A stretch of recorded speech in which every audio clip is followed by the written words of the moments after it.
Baik teman-teman, kami dari kelompok 3 di sini akan menjelaskan tentang sistem reproduksi pada wanita. Akan tetapi, sebelum kami menjelaskan lebih lanjut, kami akan memperkenalkan diri terlebih dahulu. Perkenalkan, saya Tiara Andriani. Saya Melinda. Saya Pamela Messi Utama. Saya Alta Puspadewi. Saya Lukita Violeta. Baiklah, saya akan menjelaskan apa itu sistem reproduksi. Sistem reproduksi pada wanita memiliki organ reproduksi, oogenesis, hormon pada wanita, fertilisasi, kehamilan, persalinan, dan laktasi.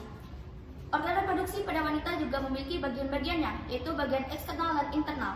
Bagian eksternal yaitu labia mayora, labia minora, klitoris, vestibulum vagina, mons pubis. Dan bagian internal atau bagian dalam yaitu vagina, tuba fallopi, uterus, dan ovarium. Untuk mengetahui lebih lanjut apa sih bagian-bagian dari bagian sistem reproduksi wanita akan dijelaskan secara langsung oleh teman saya. Baiklah, saya akan menjelaskan yang pertama yaitu ada vagina. Vagina adalah suatu area dengan bentuk seperti saluran yang lentur dan berotot. Vagina terletak di antara uretrum dan rektum atau anus dengan panjang sekitar 7,5 sampai 10 cm. Bagian atas vagina terhubung dengan serviks, sementara itu bagian bawahnya terbuka ke arah luar.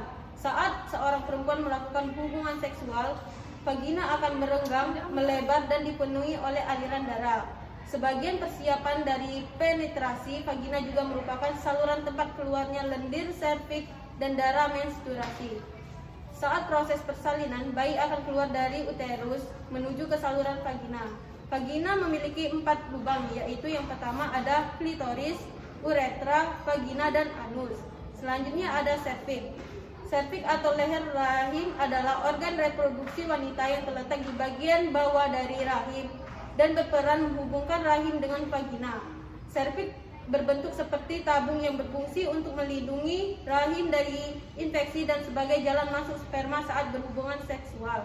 Selanjutnya ada bagian uterus atau rahim. Rahim adalah suatu ruang kosong yang berbentuk seperti buah pir dan berfungsi sebagai tempat berkembangnya janin. Uterus terletak di antara kandung kemih dan rektum. Uterus terdiri dari otot-otot dan lapisan yang disebut endometrium yang akan menebal di setiap siklus menstruasi untuk mempersiapkan diri menghadapi kemungkinan kehamilan. Ketika proses persalinan, otot rahim akan mengencang dan menjadi pendorong pertama yang akan membantu janin bergerak mengarah ke serviks sehingga pada akhirnya bisa keluar dari vagina. Uterus memiliki empat lapisan. Yang pertama yaitu ada endometrium, yaitu lapisan terdalam pada rahim dan tempatnya menempel ovum yang telah dibuahi. Yang kedua ada myometrium, yaitu lapisan tengah dari dinding rahim yang terdiri dari sel-sel polos dan mendukung jaringan stroma dan pembuluh darah. Yang ketiga ada perimetrium, yaitu lapisan paling luar dari dinding uterus. Selanjutnya akan dijelaskan oleh teman saya.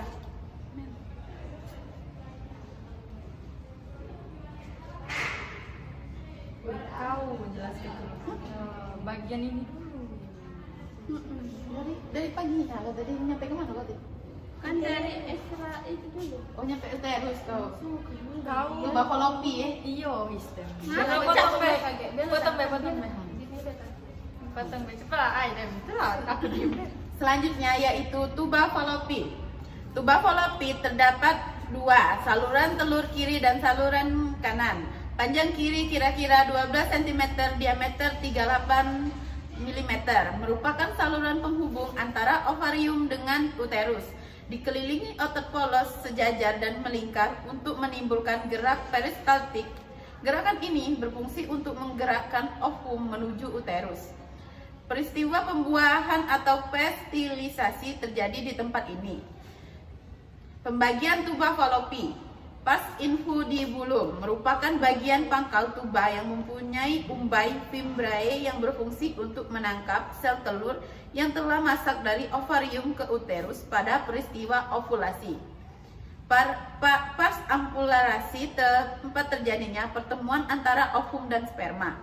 Pars isthmus bagian medial tuba yang sempit seluruhnya. Pars interstitialis bagian yang terdapat di dinding uterus. Selanjutnya yaitu ada ovarium. Ovarium berjumlah sepasang. Berfungsi sebagai tempat memproduksi ovum dan perkembangan sel telur, menghasilkan hormon kelamin berupa estrogen dan progesteron yang mempengaruhi perkembangan sekunder wanita. Di dalam ovarium terdapat jaringan bulbus dan jaringan tubulus yang menghasilkan telur atau ovum. Beratnya 5-6 gram. Di dalam ovarium juga terdapat bakal telur atau oogonium yang sudah jenuh pada saat bayi wanita dilahirkan. Jumlah antara 100.000 sampai 450.000. Terdapat banyak folikel atau kantong kecil berdinding epitel dan berisi ovum. Folikel menghasilkan hormon estrogen, sedangkan hormon progesteron dihasilkan oleh korpus luteum, yaitu folikel yang telah pecah. Selanjutnya akan dijelaskan oleh teman saya. Selanjutnya saya akan menjelaskan pada bagian-bagian eksternal pada reproduksi wanita. Sebelumnya, organ reproduksi eksternal pada wanita memiliki 3 fungsi. Yang pertama, memungkinkan sperma masuk ke dalam tubuh wanita. Yang kedua, melindungi organ reproduksi internal dari kuman berbahaya. Dan yang ketiga, memberikan kenikmatan pada seksual. Nah, untuk itu, saya akan menjelaskan pada bagian-bagiannya. Yang pertama, di bagian vulva. Vulva ini merupakan bagian untuk melindungi vagina dari luar. Selanjutnya, penjelasan saya yaitu mons pubis. Mons pubis ini adalah gundukan jaringan lemak yang menutupi tulang kemaluan. Selama masa pubertas, bagian ini mulai ditumbuhi rambut. Mons pubis ini mengandung kelenjar sebase, yakni kelenjar yang menghasilkan minyak. Kelenjar ini juga mengeluarkan feromon, yakni zat kimia untuk menginduksi daya tarik seksual. Mons pubis ini juga selama masa pubertas ditutupi dengan rambut-rambut. Kawan puan harus tahu bahwa mons pubis ini mengandung kelenjar hasil minyak atau bisa disebut dengan sebaceous yang melepaskan zat yang nantinya berkaitan dengan seksual atau feromeon. Selanjutnya saya akan menjelaskan bagian labia minora. Labia minora adalah bibir kecil atau bibir dalam pada bagian vagina. Memiliki ukuran dan bentuk yang bervariasi. Lebarnya bisa sangat kecil hingga sampai 5 cm. Labia minora ini juga terletak tepat di dalam labia mayora yang mengelilingi lubang vagina dan uretra atau bisa disebut tempat keluarnya urin. Nah, kulit labia minora ini juga bisa menyebabkan adanya iritasi karena ia sangat halus. Untuk itu, disuplai oleh banyak pembuluh darah. Labia minora ini juga berwarna merah muda. Bila ada stimulasi seksual, pembuluh darah di bagian labia minora tampak membesar dan semakin sensitif terhadap rangsangan. Selanjutnya saya akan menjelaskan pada bagian labia mayora. Bagian labia mayora ini atau bisa disebut dengan bibir besar atau bibir luar pada vagina, pada lipatan kulit berdaging yang membungkus dan melindungi organ reproduksi eksternal lainnya. Bagian ini merupakan padanan skrotum pada pria. Selama masa pubertas, bagian ini juga mulai ditumbuhi rambut serta mengandung kelenjar menghasilkan keringat dan minyak. Selanjutnya, saya akan menjelaskan pada bagian klitoris. Nah, kedua bagian labia minora bertemu pada klitoris, yakni tonjolan kecil yang sensitif, sepadan dengan penis pada pria. Organ ini sebetulnya merupakan kelenjar yang terbelah menjadi 2 bagian dan membentang ke arah vagina kedua sisinya.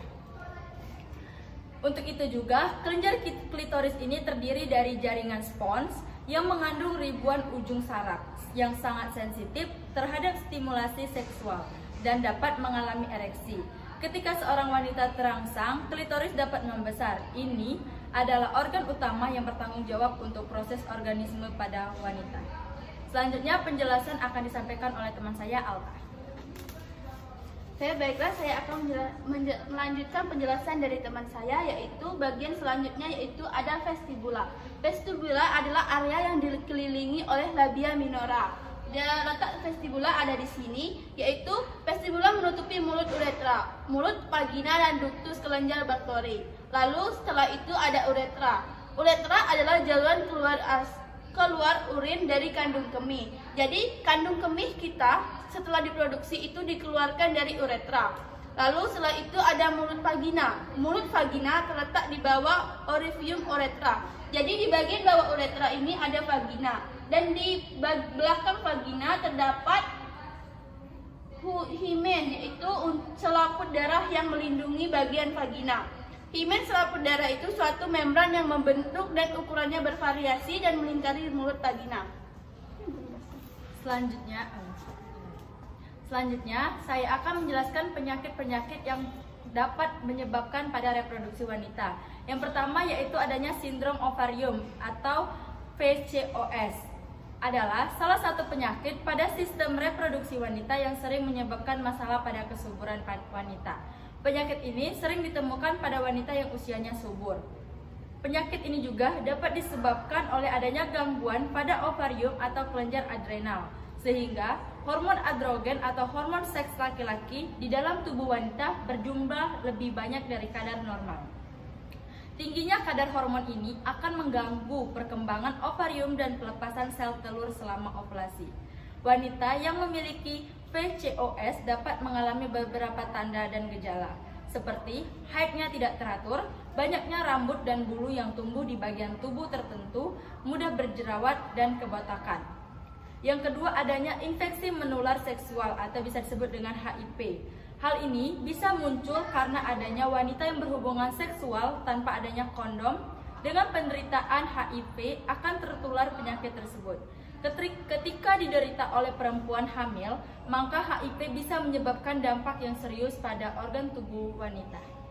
Lalu saya akan menjelaskan bagaimana cara kerja dari alat reproduksi pada wanita, yaitu seperti yang sudah kami buat alat peraganya. Alat reproduksi wanita terdiri dari beberapa organ tubuh yang memiliki fungsi masing-masing dan berbeda-beda. Jadi untuk menghasilkan sel telur, reproduksi wanita itu sebelumnya yaitu ditangkap oleh sel telur atau ovarium atau ovum. Ovum itu dilindungi oleh ovarium, dan ovum atau sel telur itu akan diambil oleh membran. Setelah dari membran, dia akan menyalur ke tuba falopi. Di tuba falopi, jika adanya pembuahan dari sperma, maka dia akan melanjut ke uterus dan menempel pada dinding-dinding uterus.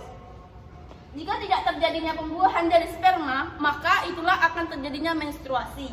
Lalu, jika ada pembuahan dari sperma, setelah uterus, sperma dan sel telur bertemu dan menempel di dinding uterus atau dinding endometrium, yaitu dinding dari bagian dalam dari uterus. Dan setelah itu akan terjadinya janin di dalam kandungan reproduksi wanita. Simon.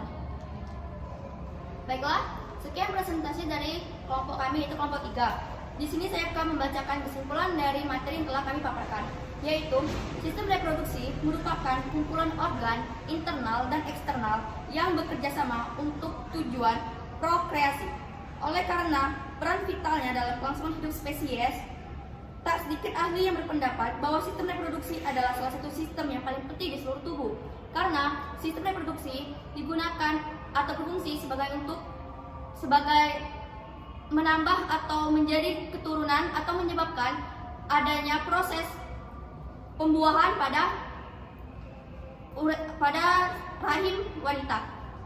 Dan juga agar dapat melakukan atau terjadinya pembuahan harus memiliki bagian-bagian yang lengkap dan juga harus berfungsi dengan baik. Baiklah, sekian materi telah kami paparkan. Lebih dan kurang kami mohon maaf. Terima kasih. Dadah.